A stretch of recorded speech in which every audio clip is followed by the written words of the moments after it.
Hello, this is Georgina Rose, part-time esoteric content creator and part-time surfer of the Enochian Aethers, and welcome back to the Darling YouTube channel. On this channel, we discuss everything related to magic, mysticism, the occult, and everything on the fringe of esoterica. And in this video, I'm going to be starting a new series that I will be making 7 videos in, called the Planetary Magick series. If you guys are familiar with me, I practice a lot of planetary magic in my personal practice. And it has been a big part of what I've done my entire esoteric journey. And I feel like it is worth making whole videos for each major heavenly body to discuss in relation to planetary magic. Now, this video is not going to be just saying like what the sun rules and giving basic astrology, though of course I will be giving that information. It will also be talking about the actual mysteries of the sun, because within every single planetary body, there is a series of mysteries and initiations and a lot going on with it beyond just what it rules.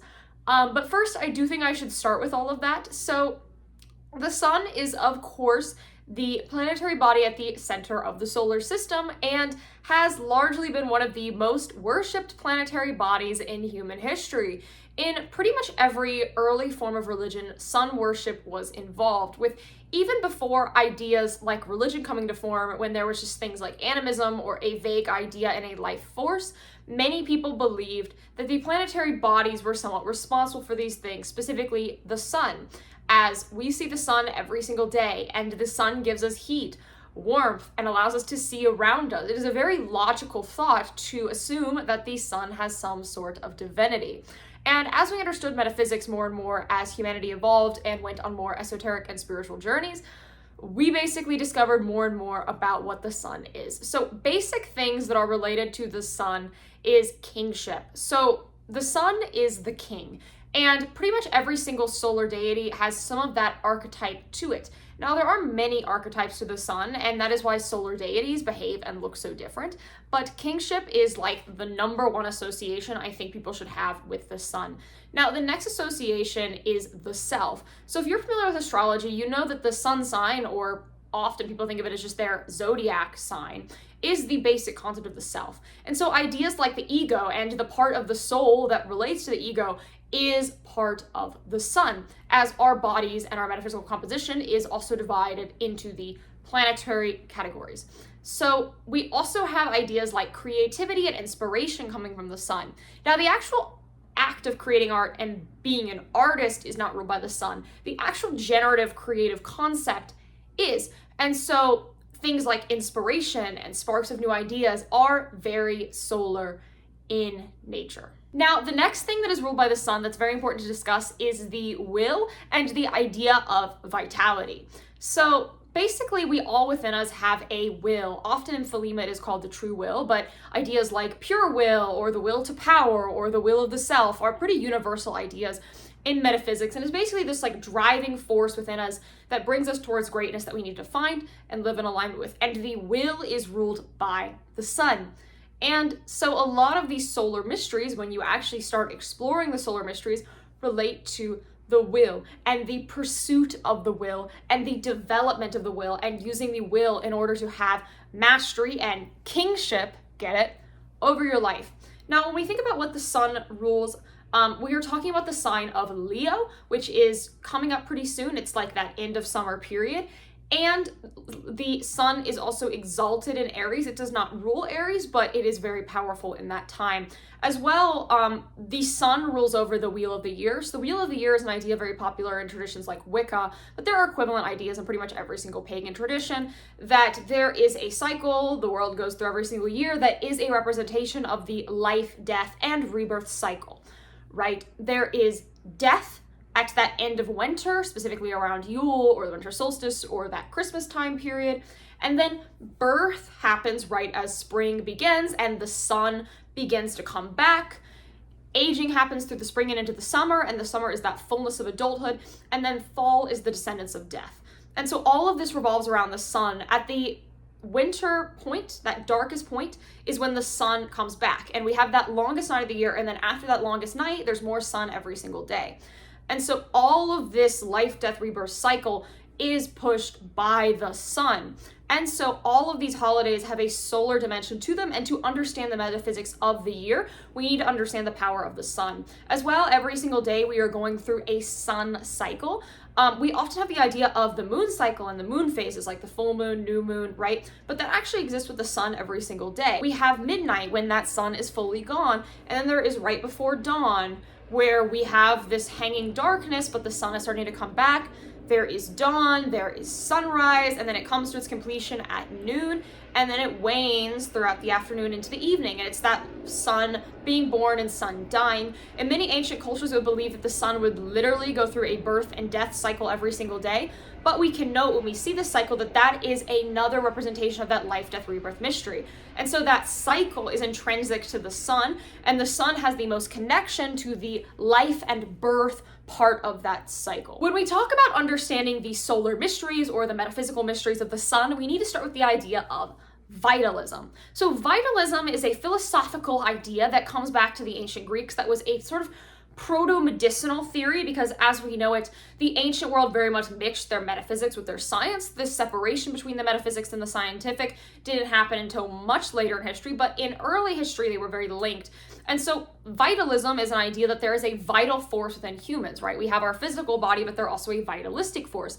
And that vital force is life, right? If you look at Eastern traditions, they will have a lot of different names for this life force, often things like Jing, that's another one. I'm not a Far Eastern occultist, but that kind of idea. Like there's a fundamental life force within this humans.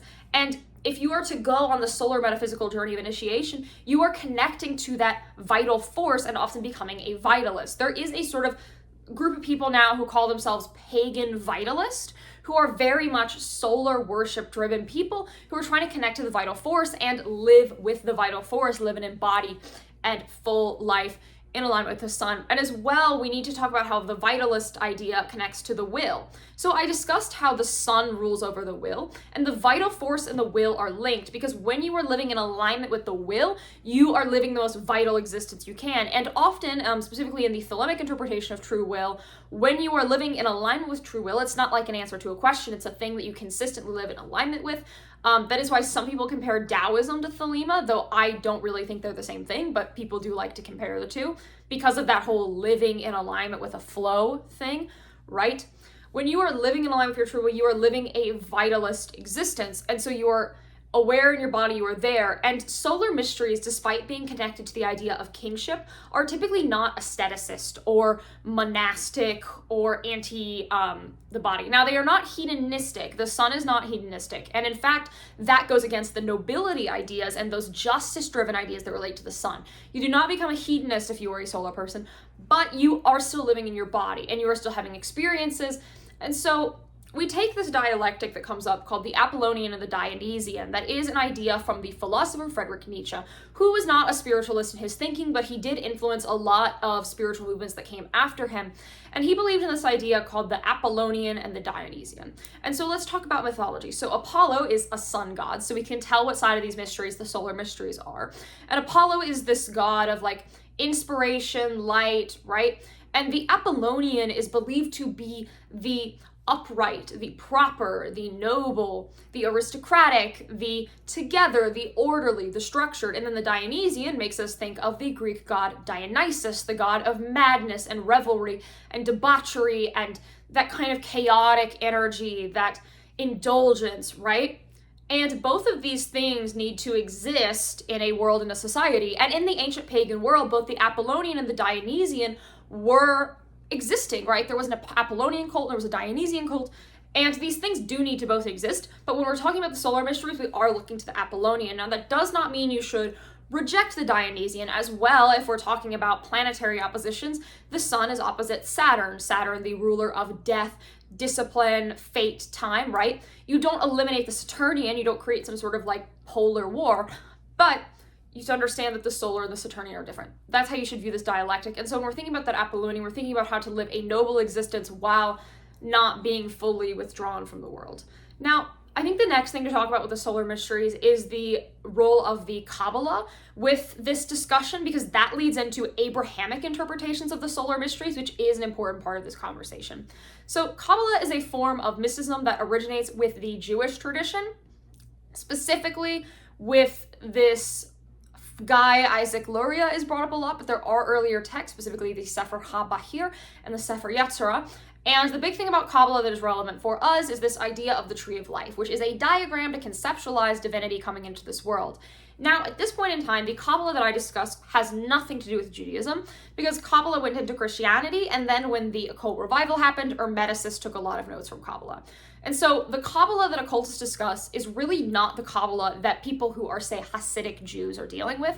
It's a very different system to the point where they are almost incomparable. You can use one as like a gateway into the other, but they are very, very different things at this point in time. So I am speaking from a kind of fusion Kabbalah perspective, not a Jewish one, but the sun corresponds to this spear called Tiferet. And when you look at the tree of life, you see that there's this bottom spear here, which is Malkut, and then above it there's this kind of triangle. There's like a triangle, and then another triangle this way. The Kabbalistic tree of life is basically just a bunch of stacked triangles. So to discuss this, we need to talk about Kabbalah. So when we're looking at Kabbalah, let's look at the tree of life. So there is Malkut, which is the sphere that we live in. It is the material world, and then above it there is Yesod, and Yesod is the subconscious. And then it breaks up into here and here, and then it comes back to the center, and this is Tiferet. So Tiferet is the spear of the sun. And what's so interesting is when we start looking at later Kabbalistic interpretations of Tiferet as it enters Christianity, Tiferet is associated with kingship, and Jesus Christ was put onto Tiferet. And so Christian interpretations of Kabbalah imply that the sun is Jesus. Now, you can make some interesting arguments about whether Yahweh is also solar. There are some other interpretations, specifically things that pull from the Picatrix or the Gayat al-Hakim, that argue that the Yahweh is actually a different sphere and is not solar at all, but Jesus is a solar correspondence. And so when you think about the Christian mythos, you see a lot of solar energy and solar imagery, and that is why the holy day for Christians is on a Sunday, because of course Sunday is ruled by the sun, right? Sunday. Very obvious correspondence there. And so we also, knowing that information, we can extrapolate further and see all these myths that are similar, that precede Christianity, that have that kind of dying sun who is a king imagery as solar stories. If you look at pre-Islamic Arab paganism, a subject that I personally find interesting, there is a myth of this god Jushara, who is the child of these other gods, who dies and is reborn, and he rules over justice, which is once again a solar idea. And so the whole idea of like the king and the sun and this rebirth cycle, it is inherently a solar myth. And that is also why there is a theory that the reason why the birth date of Jesus was set around the winter solstice is actually to represent the sun cycle, because Europeans heavily worship the sun as coming back this time of year, as this is when the sun returns to the sky, and thus Christmas was put at that time of year to continue in this European tradition and have it unravel throughout the year. And so all of these stories are solar in nature. Away from Christianity to the very different solar religion that has some similar ideas, I think it is worth looking at Thelema, which is the occult religion founded by Aleister Crowley. So then Thelema, a very important practice is achieving knowledge and conversation with your holy guardian angel. And your holy guardian angel is a specific angel that is assigned to you that is sort of kind of like a higher intelligence, but not really. They are detached from you, but yet they are also a separate entity. It's a very complicated spirit, and I do have a video on it on my channel. And it is believed that when you have knowledge and conversation with your holy guardian angel, you can achieve that true will, which relates to that vitalist and will-based idea that I discussed earlier in my video. And that is a solar process. And so, of course, we see Christianity as a solar religion, but we also see Thelema as a solar religion. And the Thelemic initiation sequence is all about worshiping the sun. And when we look at the Thelemic metaphysics, there are sort of three deities that come up. There is Hadit, Nuit, and Ra-Horquit. And Ra-Horquit is the crowned and conquering child of these two deities, right? You have the divine masculine and the divine feminine, and they come together through the unification of opposites, and they get Ra-Horquit, who is this vengeful, kind of powerful, fiery spirit who is going to bring about the new aeon and bring about a new reality for the whole world. And so you can see this parallel between Christ and Ra-Horquit. There's a very strong one. And I think that brings up how the sun can look very different ways while simultaneously having the same purpose, because obviously Jesus and Ra-Horquit are completely different spirits in their affect, right? You get Jesus, who is this like pious king, and then you have Ra-Horquit, who is this flaming fury, right? And both of those are solar ideas. As I said, the sun rules over Leo, but is exalted in Aries. And so I think it is also worth talking about how when you look at solar gods, they actually manifest in very different ways. And I would like to begin with the fact that the sun in the West is almost universally correlated with the divine masculine. And the divine masculine and the divine feminine are two generative forces that create this world. The divine masculine is the active, the creative, the generative. The divine feminine is the receiving, the shaping, and the force that gives form. And the sun is mostly associated with the divine masculine. From a Kabbalistic perspective, you do have to realize that the sun is the center pillar. And that is why I believe we do have some cultures that have sun goddesses. But you will notice sun goddesses always are a little different than sun gods. I have noticed sun goddesses, I think to Shams of the Arab world. I think of like the sun goddess in the Nordic world. Like there's a fair amount of them that do have a sun goddess. And I always notice a slightly more martial tone to sun goddesses, which would make sense because Gevora, or the spear of Mars, is explicitly a feminine spear on the tree of life. But of course you have to understand that just because a spear is feminine or masculine does not mean that the entity or the force of it is inherently feminine. They're kind of like goddesses that have that active quality to them, which makes them a little bit of an outlier in the metaphysical world. But in general, you are seeing divine masculine as the association with the sun.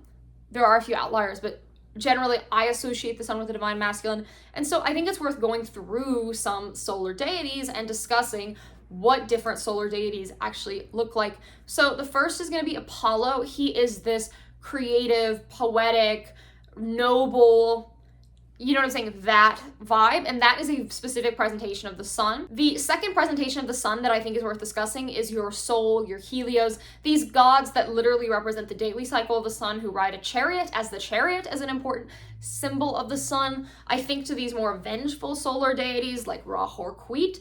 I think there's also, we're discussing Horus, who is kind of blurring the lines between all of this.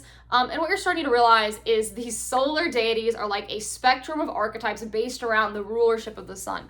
And they can manifest in very different ways. And if we want to get really specific into these deities, within paganism, there is the idea of epithet. So every deity has several epithets to them that must appear a little bit differently. Like you'll notice a lot of goddesses are assigned to both love and war. And depending on which epithet you call forth in a ritual practice, you will get a very different presentation of that. And so I think as a soft polytheist myself, I see these as different epithets of the principle of the sun. And so you can get a fiery and fury sun, and you can get one that's purely about justice, right? So you can get a lot of different presentations from the sun, as these are wide-ranging concepts of rulership that all relate to the sun. Now, I do want to talk a little bit about different ways of operating in a magical framework. When we're talking about planetary magic, we are talking about like operational magic, typically within the ceremonial sphere, though I do not believe planetary magic is relegated to the ceremonial sphere. I think in truth, it encompasses all the types of magic that are out there. That would be Goetia, Theurgia, natural magic, like all of those spheres can be within a planetary framework, because the planetary model is kind of just a framework of seeing things and can be done in a lot of ways. But when we're talking about practical based planetary magic and how to actually do planetary magic, I think it is worth looking at the fact that worshiping these sun gods is 100% an option. If you look at the Greek magical papyri, which is a text from the ancient Hellenistic world that has very practical operations, there's a lot to Helios in there, and I think Helios is a underrated god to worship. Some of those Helio rituals in the PGM are really, really powerful and profound, and I highly recommend them. There is an also interesting thing that happens where you see this like cool dichotomy between Helios and Hecate, where like Hecate is this darker goddess and Helios is this god of the sun. And so you'll see some interesting operations that kind of use them in tandem. If you look at Egyptian magical traditions, solar veneration is very heavy in that. And so those kind of reconstructed Egyptian ceremonial magic traditions are going to have a pretty strong like solar influence to them. As well, all of the magical operations of Thelema are solar in nature. Thelema is a solar system, and so those series of initiations, because if you go deep enough in Thelema, you might join an organization and go through a series of initiations that have a lot to do with the sun. As well, the central rituals of Thelema, even things as simple as Liber Resh, are very solar driven. Now, if you want to go into classical grimoire ceremonial magic, you can do this method of planetary evocation, where you invoke the highest gods and then you evoke outwards the planetary intelligence and then the planetary spirit. The planetary intelligence is basically like the angel of the planet, and then you use God to bind that, and then you use that spirit to bind the planetary spirit, which is like the demon of the planet. If you are using the intelligence and the spirit, you do need to operate in this framework, as using just the spirit is really volatile and unpredictable and can lead to really crazy results. Like, you really want to use that as a sequence if you are going that approach. As well, if you get into Abrahamic mysticism, a lot of Christian mysticism is actually very solar when you get down to it. Specifically those about specific archetypes of Jesus that are his most solar archetypes. So there's a lot of options there. And generally, I think solar planetary magic is going to be a base of a lot of other planetary magic, because often when we are, especially in a pagan context, like calling in the highest god in order to control lower gods, a solar god is often used because the sun is so powerful and the sun is so close to our sphere of existence. And so solar magic is really all-encompassing. The very, very last thing I want to say is you can also incorporate the sun into planetary timing. So if you get into planetary magic, you're going to learn quickly that timing is like a huge part of the process. Like, it's really important to time your rituals and consider the movements of the planets. And with the sun, you have those daily sun cycles, you have the sun cycle of the year, and you have Sunday. As well, there is a thing called planetary hours that breaks the day up into hours ruled by different planets. And with the sun, there are several planetary hours of the sun every single day. And so the sun actually, in terms of timing, is one of the easiest to work with because there are like so many correspondences and the sun moves so quickly. So that's all I have to say in this video. Please like, comment, subscribe, and ring the bell. And if you're subscribed for 93 days, you will meet your holy guardian angel and you'll never need to know about the sun again.